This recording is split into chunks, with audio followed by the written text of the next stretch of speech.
सज्जनों, जय श्री कृष्ण। सज्जनों, अपने सनातन धर्म और हिंदू में आप लोगों ने सुना होगा कि बैतरणी नदी इस जीव को पार करना पड़ता है और बैतरणी नदी में बहुत सारे दुख तकलीफ़ हैं, बहुत सारे हाड़ मास अग्नि मानी बहुत सारी परेशानियां होती हैं वहाँ पर।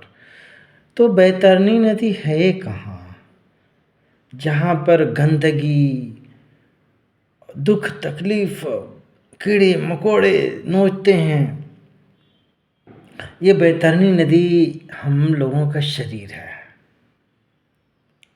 कहते हैं ना, वहाँ खून हाड़ मांस, तो हमारे अंदर देखते हो ना, खून है। अब ये चमड़ी हटा दिया जाए तो यही देखने में लोग घिन्न करेंगे। वो तो भगवान ने चमड़ी दे दिया, इसके अनेक अंदर बैक्टीरिया कीटाणु हैं जो हमारे शरीर को चूसते भी हैं। इनको खुराक भोजन नहीं दिया जाए तो आपने देखा होगा हमारा शरीर दुबला क्यों होने लग जाता है। ये क्यों कारण है कि इनको खुराक चाहिए। जितने हमारे गट्स के अंदर, पेट के अंदर, हर जगह तक पड़े हुए हैं।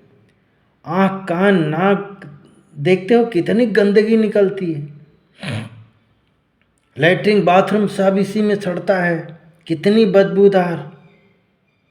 अब इससे बड़ा बैतरणी और क्या देखोगे आप। कितने जीवों को आप देखते होंगे कि घाव हो गया है, अंग सड़ रहा है, हॉस्पिटलों में जा कर के देखो, काट पीट ये वो, लोग बिस्तर पर पड़े हुए हैं, शरीर सड़ रहा है, मन बुद्धि, लोग पागल हो गए हैं। यही बैतरणी है। ये पूरा संसार ही देखा जाए तो एक तरह का बैतरणी है। आप देखने की कोशिश तो करो। अब इस बैतरणी से पार होने का इस जीव का क्या उपाय है, कैसे निकले। वो निकल ही नहीं पाता है। एक शरीर छूटता है, दूसरे शरीर में उसको जाना पड़ता है। वहाँ भी अपने कर्म भोगने पड़ते हैं। पशु जोनी में जाकर के, कीड़े जोनी में जाकर के, हिंदू मुसलमान आदि देख रहे बन करके लोग, क्या कौन सुखी है। इस जीव से निकलने का एक ही उपाय है, ईश्वर का भजन। एक कथा आती है कि एक राजा जंगल में गया तो कोई साधु की कुटिया थी। शायद राजा परीक्षित को सुखदेव जी ने कथा सुनाया था। तो शाम हो गई थी। उन्होंने कहा कि भाई रात भर रहने का। बोले अरे उसी में लैट्रिन बाथरूम सब था।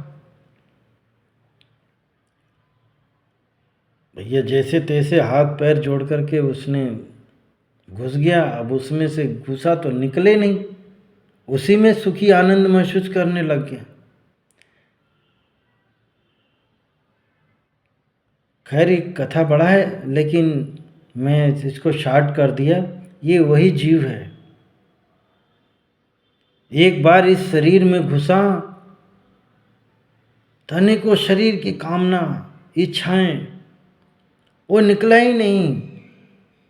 इसी शरीर में गंदगी, वहीं पर सब कुछ इसी में पड़ा हुआ है, इसी में दुख झेल रहा है, बदबू आदि सब सह रहा है। कारण ये कि जितने जीवात्माएं हैं ये सब परमात्मा के अंश हैं, लेकिन वह माया रूपी इस शरीर को, इस बैतरणी से निकलना ही नहीं चाहते। इसी में सुख का अनुभव करना चाहते हैं, इसी में सुख पाना चाहते हैं। तो जो सद्गुरु होते हैं वही बातें बताते हैं कि भैया इस बैतरणी से निकलो। जो जानकार नहीं है तो लोग इधर उधर, जैसे लोग बोलते हैं ना, स्वर्ग वहाँ है, नरक है, ये भोगना। अरे कहीं स्वर्ग नरक नहीं भाई।